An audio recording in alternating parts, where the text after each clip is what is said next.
Look at all those chickens. Nobody calls me chickens. Yeah, you're right. You're more of a Beyonce. Has anyone ever told you that you look like Beyonce? No, they say I look like Noah. Who the is that? Me.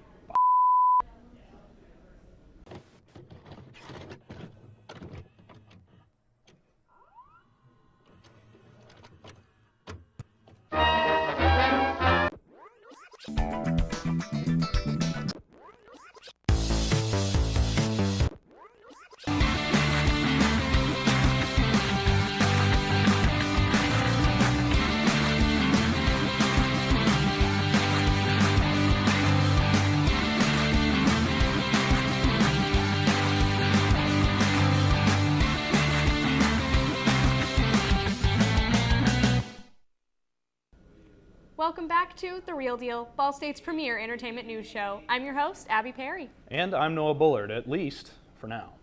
What do you mean? I've actually got superpowers. Oh, what kind? Like super strength, flight, maybe web thwip? Nah, a little bit, sure. I turn into Logan. ShamWow! Wow, that was really impressive. But I was actually hoping for a Percy Jackson. I said I'd turn into Logan? I meant Logan Lerman. Well, let's hand it off to our other superhero here at The Real Deal, Nate Richard. The DC Extended Universe has been rocky, to say the least. For every Wonder Woman, there's also a Justice League. The franchise has struggled on keeping its stars aligned, keeping a consistent tone, and striking the magic that the MCU typically brings to its films. It's tough, because I do love these characters, and I went into films like Batman v Superman and Justice League ready to have a good time, but instead I came out depressed and let down. Thankfully, the universe has been on an upswing with films like Wonder Woman and Aquaman, so maybe things might be looking good for their latest film, Shazam! I thought something was going to happen there. Oh well. Shazam follows the basically 15-year-old Billy Batson, a foster kid who has run away from multiple homes, has a habit for running into trouble, and is desperately trying to find his mom, who he was separated from when he was a toddler. Now in a new home in Philadelphia, Billy meets a wizard who grants him the power of becoming an adult superhero by uttering the phrase, Shazam. But of course, like most superhero movies, there's always got to be a bad guy, and here we have the vengeful Thaddeus Sivana, who wants to gain the magic of Shazam and use it for his own nefarious purposes. Shazam is a total and utter blast from start to finish. It's a film that's so full of heart, has plenty of great comedic moments, and features a lovable cast. And it features a great message on family at the center of the film. It's a film that's less focused on shoving an action set piece in your face and is more focused on making us like and root for these characters, something that's very rare for a superhero movie. The cast is excellent. Zachary Levi proves that he was born to play Shazam, and he has so much charisma in the role. He never overplays the fact that he's playing a kid, and he is able to feel like the same person as his kid counterpart, played by Asher Angel, who is also very strong here. Though it's Jack Dylan Grazer who steals the entire movie in his role as Freddie Freeman. He not only has great comedic timing, but his chemistry with both Angel and Levi is electric. Mark Strong is decent enough as the villain, though his character isn't particularly too memorable in the film, and it's a role that feels similar to other characters Strong has played before. I had no clue what to expect from David F. Sandberg as a director on this film. I was a fan of his previous two films, Lights Out and Annabelle Creation, but those were films that were smaller in scale and had a much smaller budget than this film. Thankfully, Sandberg knocked it out of the park, and he shows that he was the perfect fit to direct this film. It certainly feels like an 80s kids film, such as The Goonies, and of course, the obvious comparison is Big. Though Sandberg is also able to bring some darker moments to the film alongside the goofy and cheerful tone. Sometimes these scenes feel a little out of place, and other times they are actually quite effective. Overall, I had a great time with Shazam. It's easily one of the best entries in the DCEU yet. It's hilarious, cheerful, and it's a great way to kill 2 hours. I'm giving Shazam 4 stars out of 5. Until next time, I'm Nate Richard. Thanks, Nate. Oh, wait. Shawarma! Everything okay? You having a little bit of performance anxiety, buddy? Oh, wrong word. Shavacado! And I'm back. So your superpower triggers are Vine references? They are the closest thing to otherworldly bliss. Kind of like the segments that Angelo gives? Yeah, I'm glad you brought that up, actually, because he's right here with us. Really? Today, I want to talk about piracy, an act that, if you're Johnny Depp, can land you millions of dollars, and if you're my uncle, can land you a lifetime ban from the Key West. It is 2019, Uncle Stu. Your pontoon is not a pirate ship, and nobody carries gold doubloons anymore. In actuality, though, piracy has been a rampant problem throughout this decade, just not in the sense that you might be thinking of. Pretty much all forms of entertainment, be it films, television shows, games, and music, have been the victims of piracy. While this trend may be nothing new, it has grown astonishingly over the past decade, be it through torrent sites like Pirate Bay, streaming through Putlocker, or FaceTiming a friend who was stupid enough to pay $14 to see Sicario: Day of the Soldado. Creators and distributors alike have been pushing hard against piracy, airing those long, unskippable blocks of text that air before every movie that, let's be honest, you're not gonna read because you sat down to enjoy a movie, not read a book. Never read a book. Never.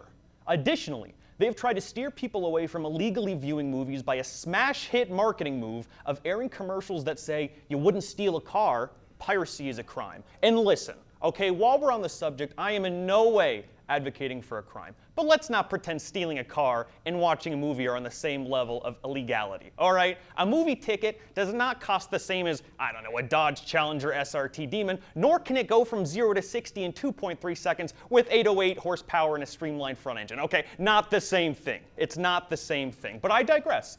Nonetheless, because the reason piracy has seen such rampant success over the past few years is due to just how easy it is to pull off.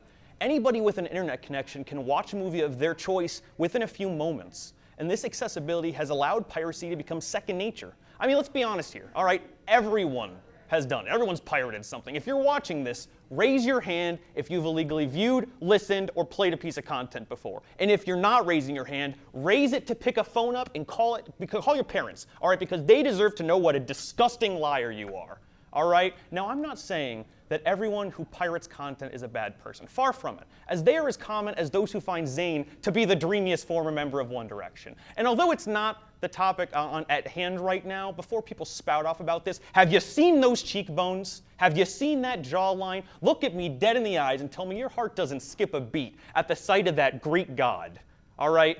However, despite the prevalence of pirating, as well as its growing acceptance in society, we as fans of entertainment need to wrap our heads around the fact that it can have disastrous impacts on creators.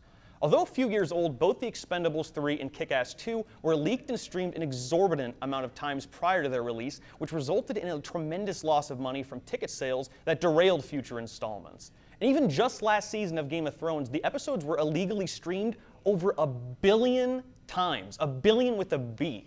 Now, thankfully, that show has the still absurd popularity to recover and continue onwards, but it is the exception, not the norm in any means. Now, although I am well aware that money isn't something most of us, myself included, have an abundance of, I implore you to speak with your wallet when it comes to accessing content that you enjoy. If you can tune into a show live, then you should do it. If you can catch the matinee showing of a film you've been anticipating, you should do it. If you need to wait for a sale on the newest, hottest game, then you should probably do it. Because while the entertainment industry to consumer relationship may seem like a one-way street, it definitely isn't. And much like in any relationship, if you don't show your partner appreciation and equal treatment, sooner than you know it, they're going to be driving away into the sunset with that beautiful monster Zayn Malik with his perfect cheekbones driving a Dodge Challenger SRT Demon. With that being said, until next time, I'm Angelo Oriana, coming at you live from freemoviesanywhere.com. Thank you, matey. I think you missed the point of that segment. Explains why I was sailing the 7 seas to see what is playing this weekend. Well, it's right up next. Stay tuned for Mackenzie. Help you become the best you. Some dads get their kids Legos. Haven't we got to be saving the world or something? Does it do anything special? Yeah. It smashes things real good.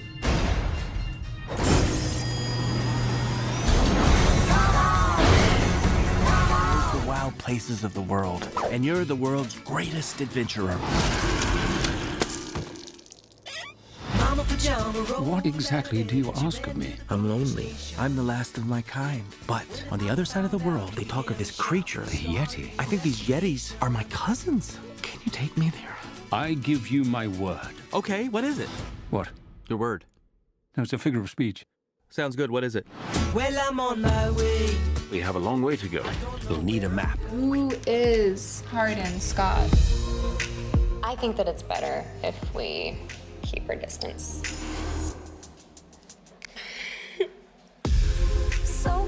Welcome to my favorite place.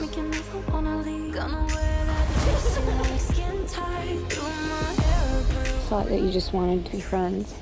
I don't think we can ever be just friends.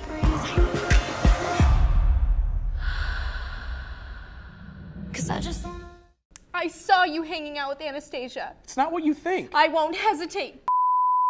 You know who else won't hesitate? Me. Oh, it's Mackenzie. All right, as you all know if you tune in regularly for the Real Deal podcast, wink, wink. I would wink, but I'm not good at winking. I've been impatiently waiting for the release of Billie Eilish's debut album, When We All Fall Asleep, Where Do We Go? Well, as of last week, it's finally here, y'all. If you live under a rock and don't know who Billie is, allow me to elaborate. She's a 17-year-old girl from LA, and she released her first single, Ocean Eyes, in 2016 when she was only 14 years old. Yes, you heard me right, 14. Her and her brother Phineas co-write and produce all of her music in their parents' two-bedroom house. And she just released her first EP in 2017 called Don't Smile at Me, which featured a lot of hits like Bellyache, Watch, and My Boy. So finally, after collaborating with other artists like Khalid and Vince Staples for 2 different platinum singles, we are finally giving the debut album of our dreams. Billie's unique sound is something I would consider revolutionary in the alternative music space, and this album is no different. When the Party's Over was the first single dropped and is as close to an endearing ballad as we can expect from Billie, and definitely gave me those Ocean Eyes vibes. Considering the song lies between songs like You Should See Me in a Crown and Bad Guy, which are edgier, it's pretty refreshing. Arguably the most controversial track on the album is I Wish You Were Gay, which is about someone addressing a love interest who isn't exactly reciprocating said interest. Some fans have said this title and storyline is a little insensitive, but Billie has addressed the issue and apologized, but she's standing by the song. All in all, this album is officially the only thing that matters to me. If you haven't checked it out yet, please just do it. In fact, download everything Billie's ever released and save yourself some time. Thanks for listening, y'all, and until next time, I'm Mackenzie Diggs. Can you Diggs it? Thanks, Mackenzie. Uh-oh, it looks like it's time for Logan's segment. What's the problem? Well, you're Logan and you're sitting right here. Ah, you're right. 1 second. Shablow! Oh, thank God I'm back in my shorter, fatter, way less attractive body. I was almost happy for a second. Anyway, what you gonna do, Brother Jack Dude, when Logan Mania talks about WrestleMania on you? That's right, you filthy animals. I'm here to spread the infection that is professional wrestling. Now, why am I talking about wrestling on this show? Not my show, but it's all right. It's because Sunday was WrestleMania, baby! The biggest event in the world of professional wrestling. You may be thinking, how in the world did Angelo greenlight a topic that is barely entertainment? Because, my friends, professional wrestling is related way more to entertainment than one might think. For one, as every stupid, unfunny bully told me as I was growing up, heard there, you know, it's fake, right? Yes, you massive jackass, I know. I know that professional wrestling is scripted, but that's why I like it. If it weren't scripted, it would just be more stupid UFC. The WWE provides several different storylines every single week for fans to indulge. While some of them may not be great, this is just the same as any scripted television show. But the difference? I get to see dudes and chicks get kicked right in the face. It's incredible. I get my drama, action, and sports all in one show. On the sports side of professional wrestling, these wrestlers are insane athletes. In my opinion, better athletes than most other professional sports ballers. These men and women are on the road 300 days a year, no off-season. They miss their family, birthdays, holidays, anniversaries, all the important things that you want to be around for. They perform several nights a week in intense matches and put their bodies on the line to entertain the fans.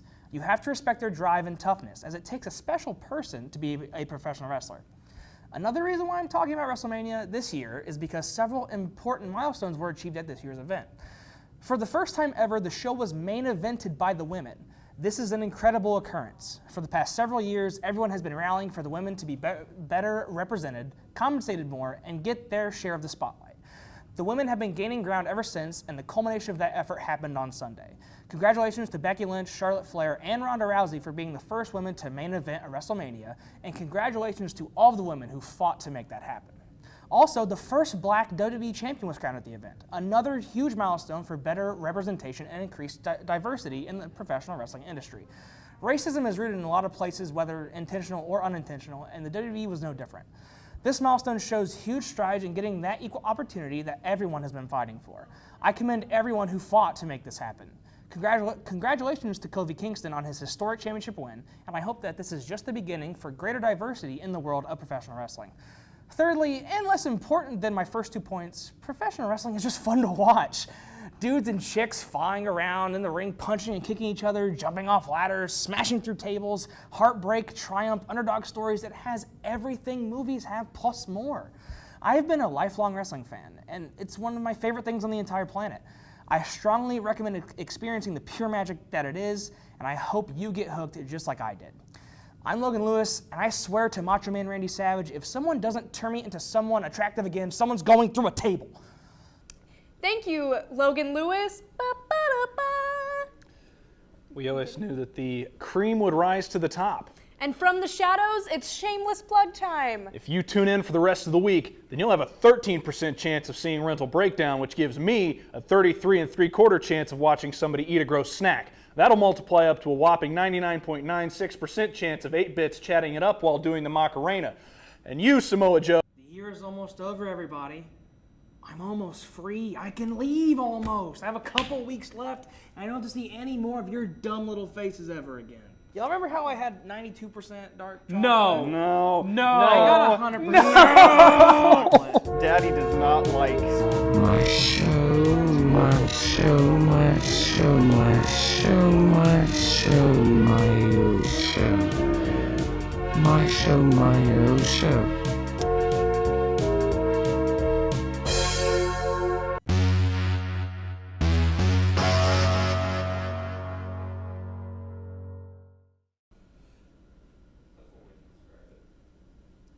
What's wrong?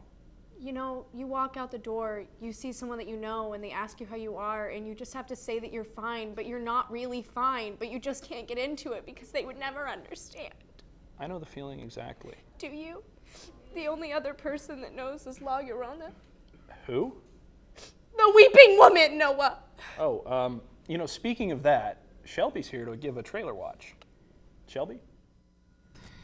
Hello everyone, I hope you are ready to be scared because I'm back with a trailer watch. Only this time it is all scary/horror movies. So get ready to sleep with the lights on as these are some very scary trailers. The first trailer we are going to review today is The Curse of La Llorona. The basis of this movie comes from Mexican folklore. La Llorona means the weeping woman, and the story goes that when she was still alive, she was a poor woman when a rich nobleman strolled through town. Eventually, she births 2 sons from this nobleman. Predictably, he always travels away, but when he does come back, he only pays attention to the sons, as he has fallen out of love with her, if he was ever in love with her in the first place. Later on, he comes back to tell his sons that he's going away because he fell in love with another woman. In a jealous fit of rage, she drowns her 2 sons in a river. A couple of days later, she is found dead, and legend has it that at Heaven's Gate, she is challenged to find her children before she is let into the afterlife. Hence, her spending all of eternity searching for her children along the river, weeping and causing misfortune to those who come near her. Now, this backstory makes the movie even more intriguing. The movie is set in 1970s Los Angeles, following a mom who is a social worker and her 2 kids. All of them are drawn into the spiritual realm where La Llorona wreaks havoc on them. Their only hope to escape her is a priest who practices mysticism. The best part of this trailer is how it demonstrates the movie's incorporation of the original folklore. It is said that if you are by the river where La Llorona supposedly drowned her children, that she will drown you in the river as well. Now, the trailer does not have a scene next to a river, but there is a scene where the daughter is taking a bath and La Llorona attempts to drown her. This shows the movie does not altogether abandon its origin story, which is great, and it makes me want to see what else they will incorporate from the original folklore. Another great part of the trailer is that it demonstrates the priest's techniques for mysticism, which includes a lot of burning sage and a lot of lighting candles. One of the best scenes in the whole trailer is when the family is in their house surrounded by a circle of candles, presumably trying to ward off La Llorona. However, all the candles go out at once and the mom is pulled out of the circle backwards and slammed into a wall. This scene alone shows how intense the movie will be, and it definitely got my heart rate going up a little bit. The movie comes out April 19th, and I will definitely be going to see it. The next trailer I will be reviewing today is that of The Intruder. This movie follows a young married couple who just bought a house in Napa Valley. The kicker is that the man who sold it to them refuses to let go of the property. The great thing about this trailer is that it builds up the suspense beautifully. At first, the intruder, Charlie, seems fine, albeit with some boundary issues. For example, there's a scene after he sold the house to the couple where he mows the lawn. Then it steadily shows Charlie becoming an actual threat, with the house creaking without any explanation. When the husband checks outside for noises, Charlie is there watching, only to be lit up by headlights of cars driving by. And Charlie getting angry, they are drilling holes into his house for security cameras. All of this added up in the trailer creates immense suspense that would draw any horror fan to the theater. An interesting part of this movie is that Dennis Quaid plays the intruder. When I saw that, it surprised me because I can't really picture him in a bad guy role, let alone playing a psychopath of some sort. So I kind of went into the trailer doubting him, and my expectations were right. His character seemed a little forced, and they probably put him in there only because he has a recognizable name. He may do better in the movie overall, but in the trailer, I definitely wasn't feeling it. The movie comes out April 26th, and I would probably only go see it if someone asked me to, and there were no other movies that I could suggest in its place. And I saved the best for last, as the next trailer I'm reviewing is Ma. Ma follows a group of teenagers who ask Sue-Ann, an old loner woman, to buy them booze. Sue-Ann not only agrees, but invites them to party safely in her basement. This only comes with a couple of rules, one of them being to call her Ma. Eventually, though, this hospitality becomes obsession, and she begins to terrorize the teens. The trailer does a good job of making Ma seem normal at first, but then drops little hints that she might be a little on the crazy side. There's this one scene in the trailer where she starts doing shots with the teens in a patty cap, then does the robot. There's nothing inherently creepy about that, but it still gave me the heebie-jeebies. Then there is a scene where a father of one of the kids asks Ma why his son is at her house, and another one where Ma is suddenly with one of the girls, friends with one of the girls as moms. Then the really creepy part of the trailer is the use of cell phone videos. Ma keeps sending videos to the kids when they presumably find out she's creepy as all get out, asking them to come back in a number of unsettling ways. One of them being her chanting, "Don't make me drink alone," over and over again, while holding a red Solo cup. It just gives me the chills thinking about it. Much like the intruder, the creepy person in this movie is played by someone you wouldn't expect right out of the gate. However, Octavia Spencer seems to play the role of Ma very well, and I'm excited to see what she does with the role overall. The movie comes out May 31st, and I will be rushing to the theater to see it. I'm Shelby Dale, and thanks for letting me talk about movies. Thanks, Shelby. And up next is Andre. Hold up. Why is the teleprompter not working? We can wait until it gets fixed. No, we're doing it live. I mean, it'll be Andre doing it live. We are doing it live. Thanks, guys. Let's jump right into it. Beyonce's new documentary, Homecoming, is going to launch on Netflix April 17th. Homecoming is an in-depth look at Beyonce's renowned 2018 Coachella performance that features interviews and candid footage from the creation of the performance to during and after the performance itself. You can watch the trailer for the film out on Netflix's YouTube page. In other celebrity news, Community star Joel McHale is set to host a reboot of Card Sharks on ABC. Card Sharks was a guessing game show of the 1970s and 80s, and Card Sharks was a series picked up by ABC in March along with a reboot of Press Your Luck. After a successful $53 million box office opening weekend, Shazam writer Henry Gayden will return to write a sequel for Shazam. However, Gayden has a lot on his plate right now as he is adapting a science fiction novel by Lee Bacon, Last Human, into a live-action screenplay of the same name. The director, David F. Sandberg of Shazam, is also expected to return for its sequel. On to television news. Killing Eve Season 2 returned to BBC America as well as AMC with 1.2 million viewers across both channels last Sunday.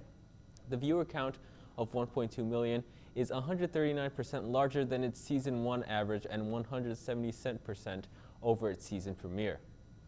CBS This Morning host Biana Golodriga has left the show. This comes after new boss of CBS, Susan Zirinsky, has taken over and made changes to the network. This came after poor ratings over last year, and CBS's This Morning's ratings dropped by double digits after Charlie Rose left the show over the Me Too movement. BuzzFeed News employees are criticizing their company after representatives for the still unrecognized BuzzFeed News union claim that BuzzFeed management bailed on negotiations to recognize their union right as the meeting was set to begin. Although there have been talks of a formation of unions in BuzzFeed for years, a new surge came about in BuzzFeed News in 2019 when more than 200 people were laid off, 15% of the total staff throughout January. That's it from me and this week's Hollywood Headlines. This is Andre Aguima. Back to you, Noah. Thank you, Andre. Keeping up with Hollywood Headlines, I see. And just like Vine, this episode is coming to an end at an unprecedented rate. RIP. Gentlemen! You have bullet immunity! I'm bulletproof. You're dead.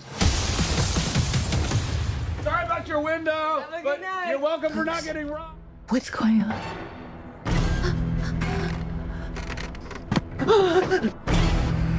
Hug your daughter.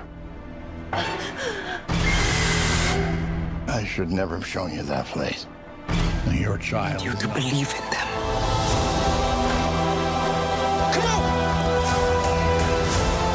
You can do it, Dumbo. Show 'em.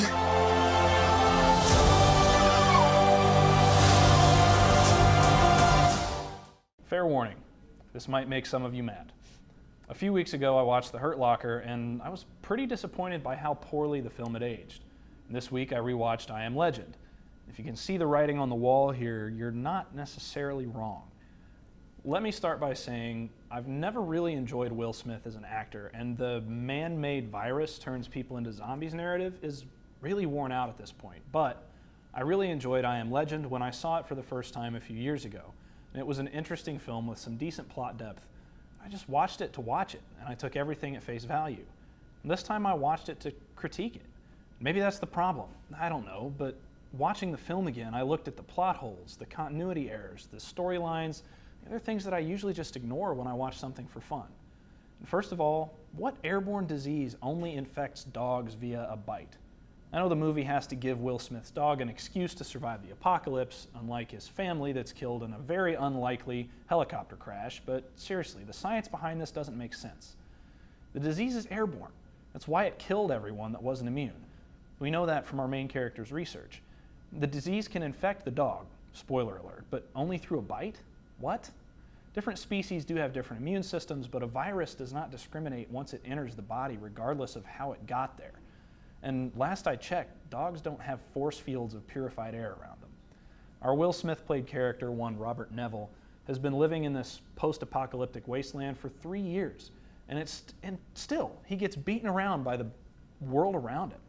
He's military trained, but he can only shoot straight when he's been stabbed in the leg and he's bleeding all over the place. And he sets up traps for the dark seekers so he can test vaccines on them, and then gets stuck in his own trap, which causes a very tense and painful moment for viewers. Great job, movie, but I still don't understand the setup. Maybe I should just go back to watching movies for the pure enjoyment of it, but every now and then a film comes along that I just can't help but think about. I Am Legend isn't a bad film, don't get me wrong, it's just a little frustrating. Call me lazy, but I shouldn't have to put together a puzzle to figure out why a dog can't get sick in a movie about the salvation of the human race. Good evening. So this episode had a lot of Vine references, which really made me think. And I want to share some of those thoughts with you, naturally. I don't think I'm alone when I say that Vine was my favorite form of social media. Not the type of person to try to get the most likes on Instagram or tweet 20 times a day. I want my social media to entertain me and not make me try too hard, which Vine did. I could watch videos for hours and laugh the entire time. I loved it so much. At the time though, loving Vine wasn't super cool. Everyone still wanted to be on board with Twitter and Instagram. Nobody would quote Vines to each other all the time, but then something happened. Vine died. The server literally just doesn't exist anymore, to which people went crazy. Everyone was posting RIP Vine everywhere, and people started making compilations of their favorite Vines to be remembered before it all disappeared forever. Even now, years later, Vine compilations are pulled up all the time. They're a perfect way to bring people together at meetings or social gatherings. Everyone can quote them and laugh the night away. Why did it have to die to become so popular, though? MySpace became basically non-existent, and everyone was fine with that. Tumblr is joked about now. Several other platforms have faded away, and no one really cared. But Vine, which was not as popular as the rest in the moment, died, and everyone went crazy. I have a few theories as to why, but I think the most probable explanation is bandwagon culture. When MySpace basically died, everyone was jumping all over Facebook. It wasn't cool to like MySpace anymore. When Tumblr faded, people thought it was time, and everyone accepted it. And let's be honest, those that didn't accept it still use it secretly. But when Vine died, the population of teens that loved it said something, and then people started to notice. Everyone saw compilations and saw how funny the app was. RIP Vine jokes were funny, so everyone started making them. Now if you don't get a Vine reference in a college setting, you are in the minority. Vine dying was a fad, and everyone wanted in. People jumped on the sad bandwagon to be cool. You can even see this culture starting to take place with MySpace and now. I see people posting about missing MySpace and making jokes about how much better it was. Why? Because they know they can get attention from it. That is what social media is now. People jumping on the bandwagon for clicks and views. We have seen old TV shows rebooting for the same reason. People keep talking about how much better certain things were in the past, trying to bring them back to life. And that's what has happened with Vine. Now, I want to be upset that people didn't jump on the bandwagon before the app died, but as a lover of Vine, I am happy that it can trend now, and I can still enjoy all of my favorites. Plus, a lot of Viners found their place on YouTube, which allows us to still enjoy their work. They really followed the advice to just walk away and find a new path. That's all I have for you today, leaving you with the advice to at least jump on the bandwagon of great things before they disappear forever. Thank you for listening. Great final word, Abby. Well, that's the end of the episode. It's not the end of us. Check out our Facebook, Twitter, and of course our website for all things entertainment. I'm your host, Noah Bullard. And I'm Abby Perry. We'll see you next time on The Real Deal.